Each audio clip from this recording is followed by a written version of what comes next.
तो आज अपन पढ़ेंगे डेमेंटिया।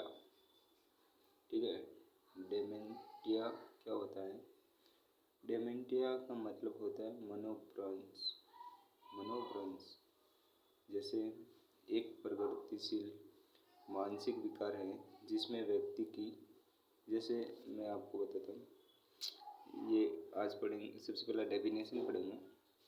डेफिनेशन में क्या देखेंगे कि जो प्रगतिशील मानसिक विकार जो होते हैं लोग, व्यक्ति होता है, उसकी जो सोचने की क्षमता होती है और निर्णय लेने की जो दैनिक कार्य की क्षमता होती है वो धीरे धीरे क्या होती है, कम हो जाती है।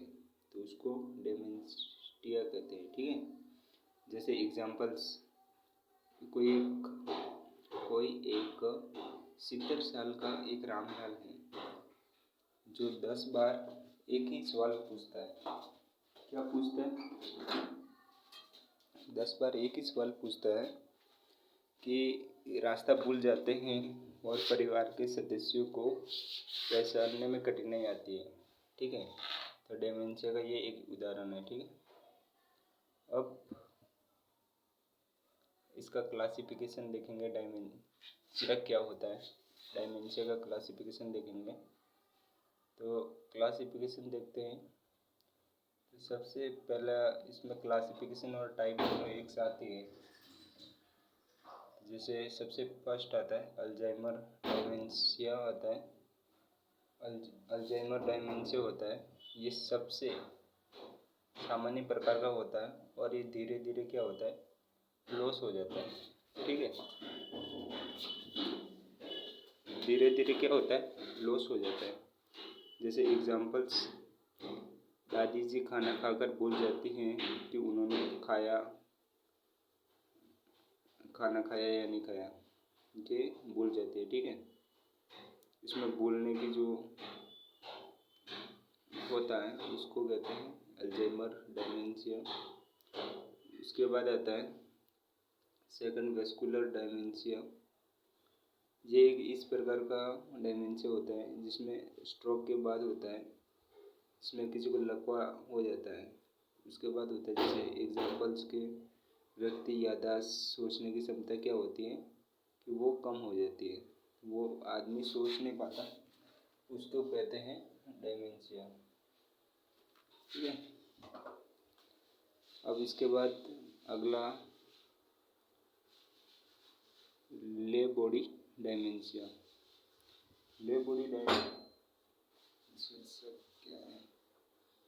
डेमेंशिया होता है, जिसमें क्या होता है, मेमोरी के साथ हेलुसिनेशन भी होते हैं।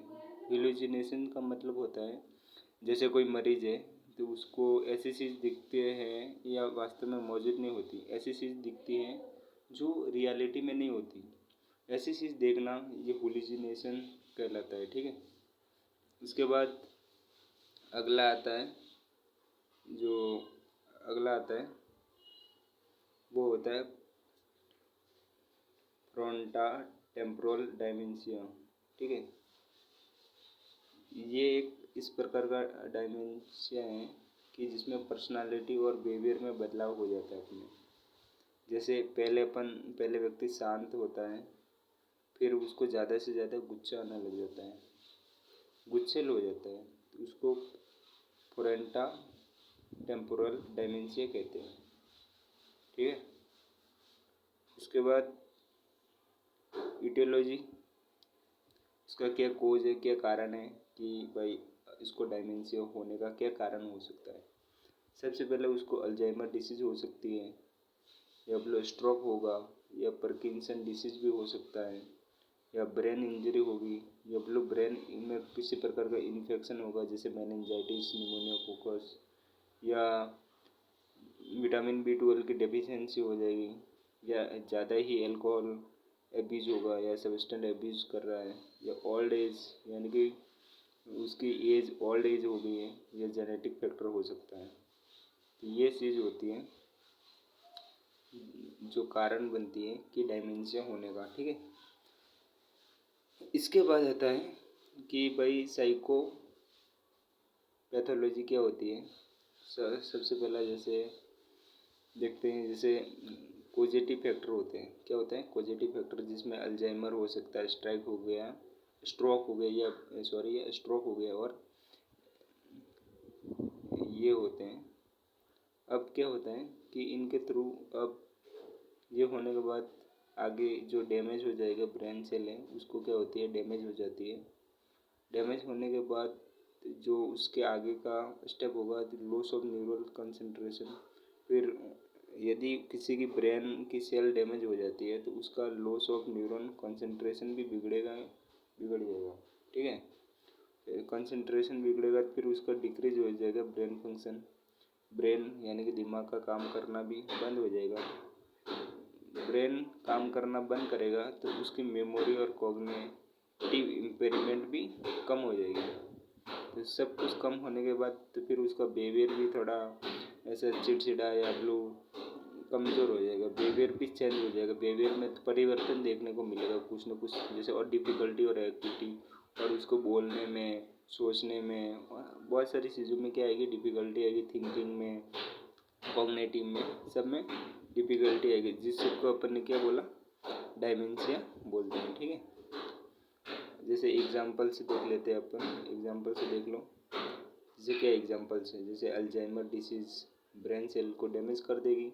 डैमेज कर दिया तो फिर मेमोरी क्या हो जाएगी, लॉस हो जाएगी। तो लॉस होगी मेमोरी तो पर्सनल फॉरगेट होगा, फैमिली नेम, सब कुछ भूल जाएगा। फिर unable to the daily activities, और कुछ भी एक्टिविटी करने में भी असमर्थ रहेगा। फिर डायमेंशिया डेवलप हो जाएगा। क्या हो जाएगा, डायमेंशिया डेवलप हो जाएगा। ठीक है, अब क्लिनिकल फीचर्स क्या होते हैं?